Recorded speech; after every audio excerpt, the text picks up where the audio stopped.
emotional hook. A golden dome the whole world recognizes on sight, yet almost no one has ever been told what the writing wrapped around it actually says, or why it was put there in the first place. The hook isn't, "Here's a famous building," it's, "You've seen this image 1,000 times and never known its secret." Core mystery. In 691 CE, a Muslim caliph ordered roughly 240 meters of Quranic calligraphy carved into the walls of a brand new monument in Jerusalem, a city sacred to Jews, Christians, and Muslims alike. The inscriptions weren't random. They directly address Jesus, deny the Trinity, and assert Muhammad's prophethood in a city still full of Christian churches under a caliph trying to hold together a fragile new empire. Why choose those specific verses in that specific place at that specific moment? Why a U.S. audience will watch. American viewers recognize the Dome of the Rock instantly from news footage, travel photography, and pop culture, but have almost zero context for it. This script exploits that gap, familiar image, unknown story, while treating Christian scripture and belief with genuine respect, not as a foil. The detective work structure mirrors the investigative pacing American audiences already binge. Retention strategy. Cold open with a direct, unanswered question and a physical, cinematic image. A curiosity gap seeded every 45 to 60 seconds, escalating stakes moving from personal awe to architectural marvel, to political chess move, to theological statement, to surviving legacy. Open loops at the end of each beat, a final line built to be quoted in the comments section. Now the full script, written as one continuous piece of narration. Somewhere in Jerusalem, right now, the sun is hitting a golden dome that has not moved in over 1,300 years.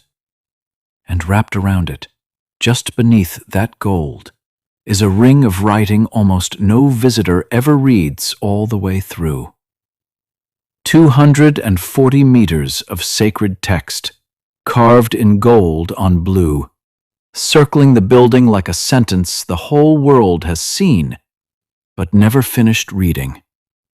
It talks about Jesus. It talks about God. It was written in the year 691, in a city 3 faiths called holy, by a ruler who needed the words to do something no army ever could.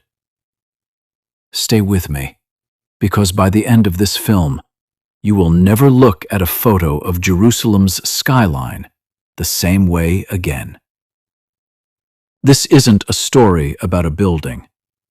It's a story about what happens when you carve an argument into stone and let it outlive everyone who could have argued back.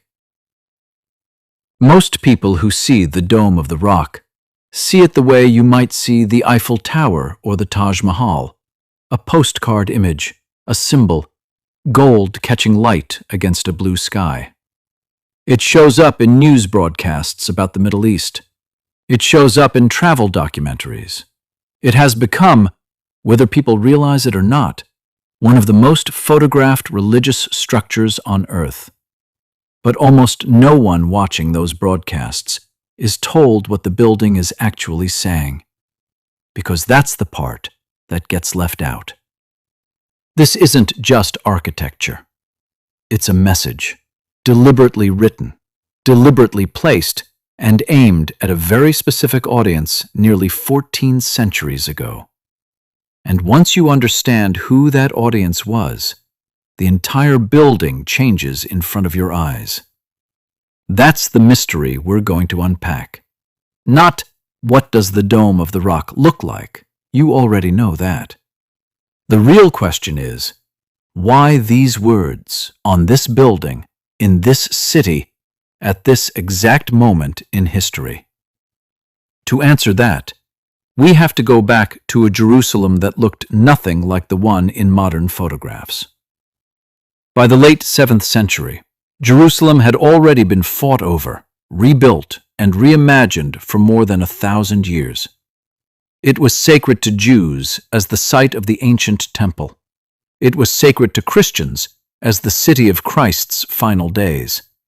And in the year 691, under the rule of the Umayyad Caliph Abd al Malik ibn Marwan, it became the site of one of the most ambitious construction projects in early Islamic history. The Umayyads were the first hereditary dynasty of the Islamic Caliphate, ruling from Damascus after a period of intense civil conflict, a war historians call the Second Fitna, fought over who had the legitimate right to lead the Muslim community. Abd al Malik didn't inherit a stable empire. He inherited a fractured one, with rival claimants to power and a Byzantine Christian empire still very much alive on his northern border, its churches and monuments far grander than anything the young Islamic State had yet built. Into that tension, Abd al Malik commissioned a structure on the Temple Mount, the site Muslims call Al-Haram al-Sharif, built over the rock where Islamic tradition holds the Prophet Muhammad ascended during the night journey, the Isra and Miraj.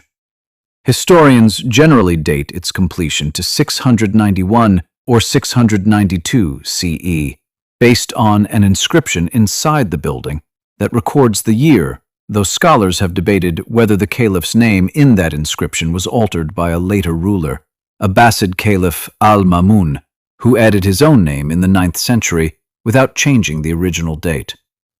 That detail alone tells you something important. Even the building's own signature became a point of historical dispute. What Abd al Malik built wasn't a mosque in the conventional sense. No congregation prays in rows inside it the way they would in a mosque built for regular worship. It was something rarer, a martyrium-style shrine, an octagonal structure built to honor a sacred site in the architectural tradition of grand domed buildings the region already knew well, including Byzantine Christian churches. And that architectural choice was not accidental. Because to understand what Abd al Malik was doing, you have to understand who he was building it for. And it wasn't just for Muslims. Here is where the real mystery begins.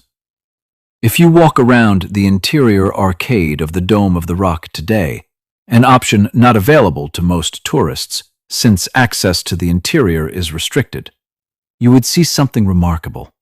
An uninterrupted band of Quranic inscription written in gold mosaic on a deep blue background, running for hundreds of meters around the octagon. Art historians, including the late Oleg Grabar, one of the most cited scholars of early Islamic architecture, spent decades studying exactly what these inscriptions say and, just as importantly, what they don't say. The verses draw heavily from the Quran's teachings about Jesus. They affirm that Jesus, referred to as Isa ibn Maryam, was a prophet and messenger of God, born of Mary. And they explicitly reject the Christian doctrine of the Trinity, declaring that God is one, that he does not beget, nor is he begotten, language drawn directly from the Quran's Surah al-Ikhlas and echoed throughout the inscriptions on the outer octagonal arcade. Think about where you're standing when you read those words. You are in Jerusalem, a city whose skyline in the 7th century was still dominated by churches, including, just a short distance away, the Church of the Holy Sepulchre, built under the Byzantine Emperor Constantine centuries earlier as one of Christianity's most sacred sites. And now, rising nearby, is a new monument, golden, monumental, unmissable, announcing in its own inscriptions a direct theological position on who Jesus was and who God is. This wasn't a private prayer. It was public architecture, speaking to everyone who saw it, Muslim, Christian, and Jewish residents of a shared, contested city. Historians describe early Islamic architecture as functioning, in part, the way inscriptions functioned across the ancient world, as declarations. Roman monuments carried inscriptions proclaiming imperial power. Byzantine churches carried inscriptions proclaiming theological truth. The Dome of the Rock did both at once. It proclaimed the presence of a new political power in the region, and it proclaimed a specific religious message to the communities living under it. That's why some scholars, including Grabar, describe the inscriptions as carrying a polemical dimension. Not polemical in the sense of hostility or conflict, but in the older sense of the word. A reasoned public argument aimed at persuading, or at least addressing, a rival theological position. It's worth being precise here, because this is a place where documentaries often overreach. Historians don't all agree on a single, simple motive. Some emphasize the theological message to Christian Jerusalem. Others point to the building's political function, a demonstration of Umayyad authority and permanence at a moment when the dynasty's legitimacy was still being tested, both by rival Muslim factions and by the neighboring Byzantine Empire. Most contemporary scholarship holds that both dimensions were likely at play simultaneously. A structure that was theological statement and political monument in the same breath. What almost none of them argue is that the building's message was invented. The wording follows Quranic verses closely, meaning the Caliph wasn't putting new words into the faith's mouth. He was selecting, from existing scripture, the verses that spoke most directly to the moment and the audience standing in front of that golden wall. Now picture the building itself, because the message and the architecture were built to work together. The Dome of the Rock rises in a near-perfect octagon, a shape chosen deliberately, echoing earlier Christian martyria built on octagonal plans across the Byzantine world. Another sign that Abd al Malik's architects were speaking a visual language the region already understood and repurposing it. At its center sits the exposed bedrock the entire structure was built to shelter, the rock Islamic tradition associates with Muhammad's ascension, and which Jewish tradition long associated with the site of the ancient temple's Holy of Holies. Around it runs an inner circular arcade of columns, many of them repurposed from earlier Byzantine and Roman buildings, a detail that tells its own story of continuity, reuse, and the layering of empires on top of one another in this one small stretch of hillside. Above it all rises the dome itself, originally covered in gold, rebuilt and regilded multiple times across the centuries, most recently in the 1990s, when Jordan's King Hussein funded a restoration using gold leaf, reportedly selling one of his own properties to help finance it. Inside, the mosaics blend Byzantine artistic techniques with motifs that avoid human or animal imagery entirely.